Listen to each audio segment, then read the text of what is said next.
చేసిన బరాబర్ సర్వే చేసినాం బీసీల లెక్క ఏంటిదో చెప్తున్నాం అని అంటుర్రు షే పార్టీ వాళ్ళు.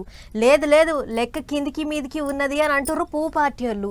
రెండు దిక్కుల నడుమ పంచాయతీ గట్టినే అవుతుంది. ఎవ్వరం ఢిల్లీ దాకా పోయింది. తెలంగాణ రాజకీయం మొత్తం ఇప్పుడు బీసీల చుట్టే తిరుగుతుంది. మరి ఆ కథ ఏంటిది, బీసీ బిల్లు ముచ్చట్లు ఎట్లెట్లా నడుస్తున్నాయి అనేది ఒక్కసారి అట్లా పోయి అరుచుకొని వద్దాం పారు. అందరికంటే ఎక్కువ బీసీలే ఉన్నారు అని తాపకోసారి మాట్లాడుతుంటారు లీడర్లు. అందుకేనేమో ఎప్పుడు చూసినా బీసీల చుట్టే తిరుగుతా ఉంటది రాజకీయం. ఇప్పుడు గిట్లనే అవుతుంది. ఓ దిక్కు చెయ్యి పార్టీ వాళ్ళు సర్వే చేసినాం, బీసీల లెక్క తేల్చినాం, 42% రిజర్వేషన్ల బిల్లుకు సెంటర్ వాళ్ళు ముద్దరేయాలి అంటుండ్రు.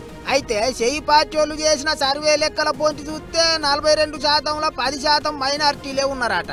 వాళ్ళనెట్లా బీసీల కింద లెక్కేస్తారని కోపానికి వస్తుండ్రు పువ్వు పార్టీ వాళ్ళు. ముస్లింలకు బీసీ పేరుతోని ఇప్పటికే 4% రిజర్వేషన్లు ఇస్తూనే ఉన్నారు.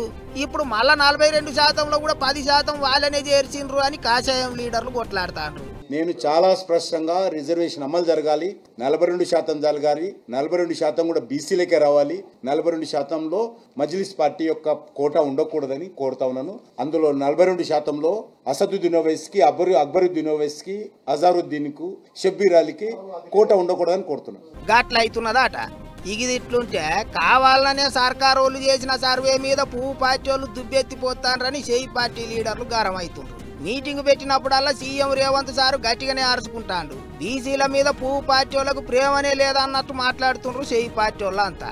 ఇంకో దిక్కు సెప్టెంబర్ 30 తారీఖు లోపల సర్పంచ్ ఎలక్షన్లు పెట్టాలి, రిజర్వేషన్ల కథ ఏంటిదో జూలై 24 లోపల తస్ప చేయాలి అన్నట్టు చెప్పింది హైకోర్టు. కానీ ఇటు చూస్తేనేమో పార్టీల నడుమ పంచాదే నడుస్తుంది. సెంటర్ వాళ్ళ ముచ్చట్లు చూస్తుంటే చెయ్యి పార్టీ వాళ్ళు చేసిన సర్వే చెల్లదంటారు. మరి ఇక ముచ్చట ఎట్లా ముంగట పడుతుందో, ఎలక్షన్లు ఎప్పుడు పెడతారో గానీ బీసీల చుట్టూ రాజకీయం జోరుగా నడుస్తుంది ఇప్పుడు.